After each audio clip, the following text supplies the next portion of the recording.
Good evening. My name is Charles Lehman, and I'd like to provide a brief presentation on two dissertations that fall in my preferred field.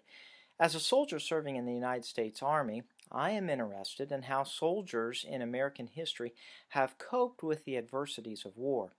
In addition, being from the Midwest but now living in the South, I'm particularly interested in the Civil War.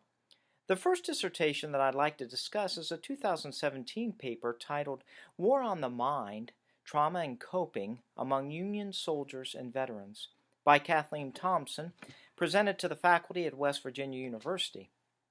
In her research, Thompson relies primarily on soldiers' letters and diaries, asylum records, and pension records, many obtained through the Army Heritage and Education Center, the National Archives, New Jersey State Archives, New York State Archives, Ohio Historical Society, and Pennsylvania State Archives. As stated in her title, Thompson narrows her scope to trauma in the lives of Union soldiers and veterans. Of note, she chooses to use the word trauma instead of PTSD, since PTSD did not become an official diagnosis until 1980. Thompson argues in her dissertation that Americans living in the mid to late 1800s did not recognize combat trauma as a contributing factor to mental illness. Instead, Americans saw mental illness as a result of heredity and moral weakness. Therefore, official treatment for mental illness, both during the war and after the war, centered on taking out the bad fluids in the body and on placing soldiers in an environment where they could receive occupational therapy, religion, and amusements that would address their moral weakness.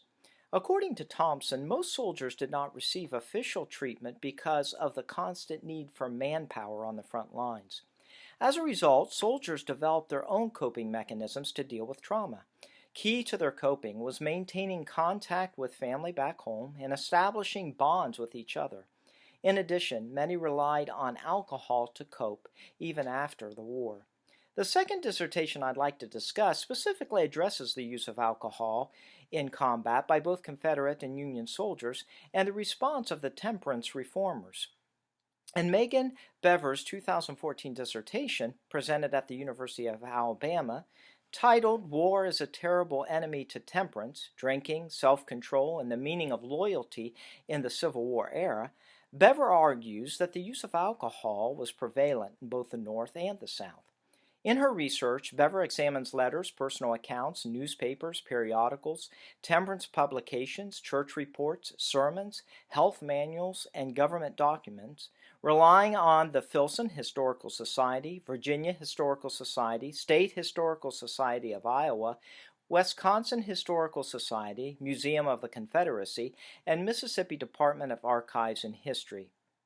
In her paper, Bever discusses how drinking took place throughout the ranks. However, many civilians had a higher expectation that officers practice sobriety. Many from both the North and South linked sobriety to defeating the enemy. According to Bever, many believed that armies full of Christian soldiers who did not drink, swear, or gamble would receive God's blessings. God's blessings equated to military victories. Furthermore, many temperance reformers considered the loyal ones as those soldiers who abstained from liquor, even for medical purposes. Bever notes how the use of alcohol as a medicine was common among soldiers due to the lack of ability to maintain fresh water. Temperance reformers made it their aim to refute physicians and curb the use of alcohol by presenting scientific opinions on the matter and distributing tracts. Their attempts, however, did little to decrease the use, especially since soldiers also obtained alcohol through supply channels, family members, traffickers, and local civilians.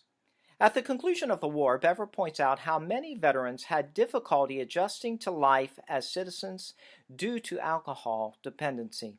In the end, Bever states how alcohol use and its effects paved the way for America's understanding that the state had a responsibility to regulate behavior. Thank you.